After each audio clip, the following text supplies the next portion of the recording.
Good evening. Welcome to the latest news for the West Country. It's emerged tonight that a mother from St Ives who's lost her 2 young sons and her partner in the Southeast Asian earthquake had become engaged the day before. In a separate development, it's also feared a 33-year-old man from Somerset was swept out to sea as he tried to rescue his friends. Steve Hardy reports. A tranquil scene in St Ives today as a family enjoy the winter sunshine. On the other side of the world, though, an idyllic holiday in Thailand turned to tragedy for another family from the town. 6-year-old Taylor Howard, on the left, died in the tsunami which swept through their seafront hotel. His 8-year-old brother Mason and their mother's boyfriend David Page, who's 44, are missing, presumed dead. Sharon Howard, who's 37, is in hospital in Bangkok with head injuries. The news has stunned friends of the family who sought comfort at the Methodist chapel. They're absolutely devastated.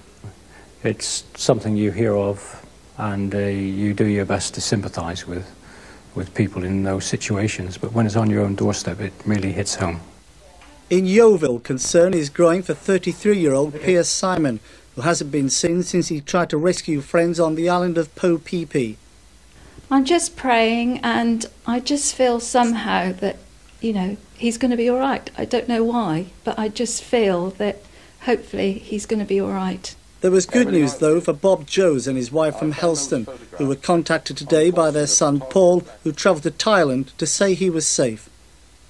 Back in St Ives, relatives were left to reflect on the last picture of the Howards and Mr Page. It was taken only 2 weeks ago in Thailand, an email to family back home. Mr Page and Sharon had been together for 5 years, and he proposed to her on Christmas Day, the day before the tsunami struck. I'm sure the town will pull together and try and give whatever support we possibly can do. A bank account has been set up here in St Ives and has already raised £300. But no amount of money will compensate Sharon Howard for the tragic loss of her 2 sons and her partner. Steve Hardy in St Ives for West Country News.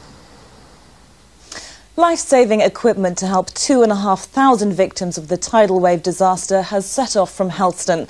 The Shelterbox charity is just one of the organisations besieged by volunteers hoping to do some good in this Christmas period. This report from Louise Midgley. This is direct aid. The boxes loaded today will be in use by Friday, each one containing a tent and basic survival equipment for 10 people for 6 months. On this occasion, we're working closely with the Rotary Club of Colombo in Sri Lanka, who have got local knowledge, details of what is needed, actually on the ground. So we know that these will be received by Rotarians in Sri Lanka and distributed on our behalf to the needy. The charity, set up by the Helston and Lizard Rotary Club 4 years ago, is working in disaster areas across the world. This is the 8th crisis they've responded to this year. 10 now? Yeah. I've been watching the news recently with this quake in, I think it's Asia, and it's quite devastating what's happening, so I think this is going to really help.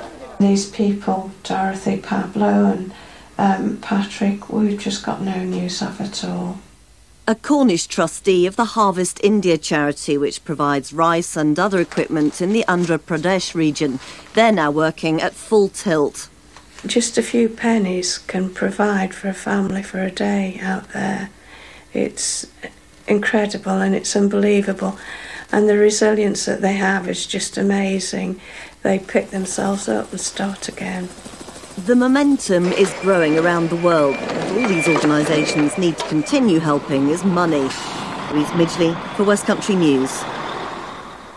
And an appeal telephone number has been set up for people to make donations. So if you want to help, you can call 0870 60 60 900.